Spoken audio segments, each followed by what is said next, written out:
It's been about almost 2 months since I've moved to the city, New York City to be exact. Although I've always wanted to move here and embrace that dirty, delicious, polluted air with its increasing crime rates and 5-foot rats. One of the main reasons was the energy it always gave when I commuted here for school. The environment was somewhat inspiring and motivating. I wanted to hustle and bustle as everyone else did on the streets and cafes. I wanted to be able to just sit by the window of a cafe and draw people with the raddest as fuck outfits, because I know damn well upstate, they don't. A lot of flannels upstate. But alas, the first month wasn't all that. I won't deny that it is in fact expensive to live here. Even outside of Manhattan, my rent still do be pricey. And don't get me started on groceries, god damn it, especially oat milk here, like fucking $7 for a carton, bro. It's like $3.50. Upstate, what is this? What kind of inflation is this? C-Town, I'm ready to square the fuck up.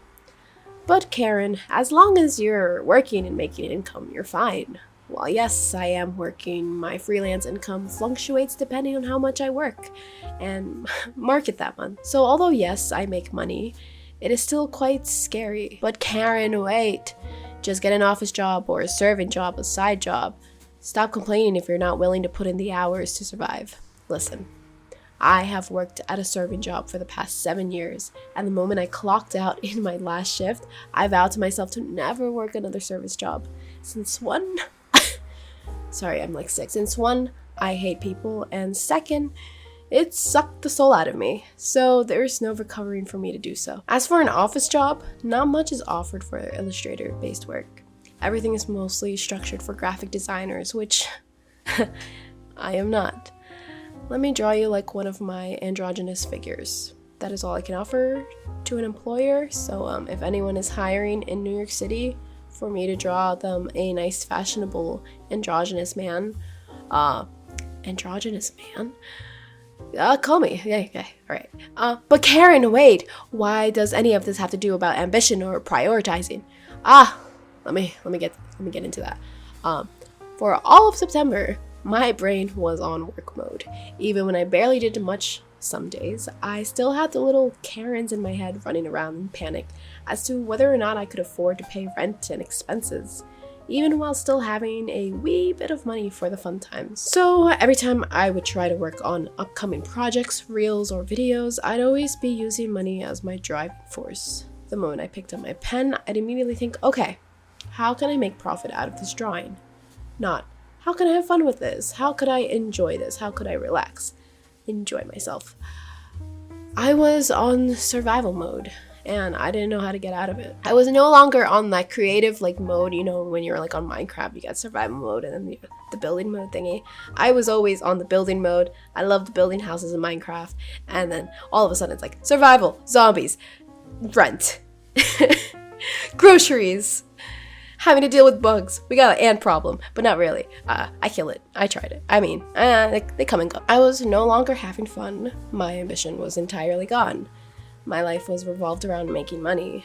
Granted, my ambition was slowly withering during my senior year of college, but at least money was no issue at the time. I was supported by my family and bills were low, but with my ambition meter already on low, the hit of trying to find any illustration job to make ends meet drained any spark I had left. So as I started to realize this after 2 breakdowns and a tarot card reading from my roommates, I decided to spend the last week of September resetting myself, resetting the damage I had done to my workflow and ambition. I made sure not to work whatsoever and not think of how much money I was making with whatever I may have created that week.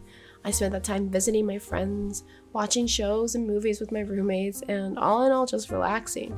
I got to see a K-pop busk in Times Square, even though I didn't even know who they were, but that was a fun time. That was my first time seeing a K-pop busk, and I got to do a photo shoot. It was free, and it was a very cool experience. Got connections. I met new people and experienced new things. I got to enjoy myself finally after 3 weeks of forcing myself to do work. I loved it. Every moment I spent that week was liberating. And what could I do to continue doing that? To continue living in the city and enjoy what it has to bring? creating art that I know I love, creating the projects I wanted to create, not for the money, but because I had interest in doing it. My mind was still on work mode, but it was more of a relaxed one. I was no longer living in this mindset of, I'm going to work so I can make money.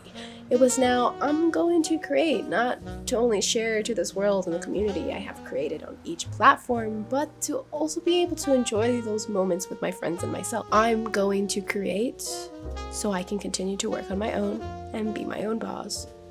What is it? Girl boss, gatekeep, whatever. Although yes, I can't avoid the concept of money. I mean, after all, the world has revolved around it.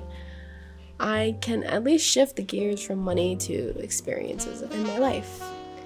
I'm still in the process of adjusting to my new environment and way of thinking, but since then, I've had more motivation to create. They say don't mix your hobbies with your career, but I say fuck them. Do what you enjoy most, but just do it wisely. There will definitely be obstacles you'll have to face, but that doesn't mean it's impossible.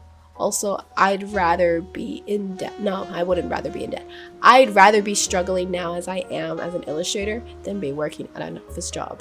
Just saying, that's just me. Listen, if you wanna work in an office job and make bank, but also be miserable, fuck it, do it.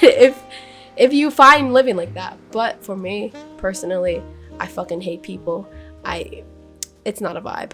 So anyways, just do it. As I did with this video, I don't plan to make videos often anymore, solely to just make money, because I actually hate editing and everything that has to deal with making videos. The only thing I enjoy about making videos is the drawing part, but I don't like recording myself. So do you see my predicament? But it's conversations like these that I still want to be able to put out videos from time to time when I feel like it, as opposed to putting it out every other week or every week just so I can make money, because honestly it's not worth it in my opinion. I'm sorry YouTube, but like you gotta bump up the ad revenue a little bit, because it's not working. So not anymore for the ad revenues, but just to speak my mind. So I'm no longer gonna make videos solely for the mindset of making money, but solely just to speak my mind and help people who may be going through the same thing I'm going through throughout my art journey. Not saying that I wasn't doing that before. Of course, that was also a priority of mine, but at the same time I was like, bills, I need to pay bills. It's that little drive of inspiring others and motivating literally any artist out there who is going through the same thing as me to it just pushes me to make these types of videos, and it's not anymore for the money. So if you'd like to continue hearing my rambling and my mid sketches, give this video a like. I don't know if that does anything, to be honest. I don't know how the algorithm works here. And subscribe, you know, check out my other videos. I guess they're kind of okay. And hopefully the next video will be another rambly one. I don't know. I don't know what I'm doing here, but definitely am more happier than I was last month. I don't want to think about that again. Also, I don't know if my voice kind of sounds sexy, but I am getting over a cold. I was supposed to record this I was supposed to record this audio for this video about a week ago, but things happened. I went to Boston. I don't know when this happened in the timeline, but I got sick. I didn't get COVID. I took like 2 tests at home, and then I went to the ER and took a test there. That and for strep throat. Nothing. I just had a fucking cold, an upper respiratory infection, but it was so fucking bad, and I literally couldn't even work for a week, and it was so depressing. And then the medication they gave me was so, like, I'm someone who doesn't ever get drowsy, so taking these medications kind of fucked me up. I could barely keep my eyes open. I was like, it's bedtime all day for the past like 4 days, and then I was like, all right, I'm gonna stop taking this medication. I feel like it's not doing much for me. So we're gonna go back to that cough syrup, Zyrtec D, and maybe I'll continue with the naproxen. But other than that, just gonna let nature take its course. So I am still currently sick, but not as sick, just an ear infection, and my throat is like blah blah blah blah. And sometimes I can't breathe at night, but we're not gonna talk about that. I think it's just the air circulation in my room. But anyways, I thank you for lending your ears today, and I guess eyes if you were actually watching this video. And I'll catch you in the next one. Bye bye.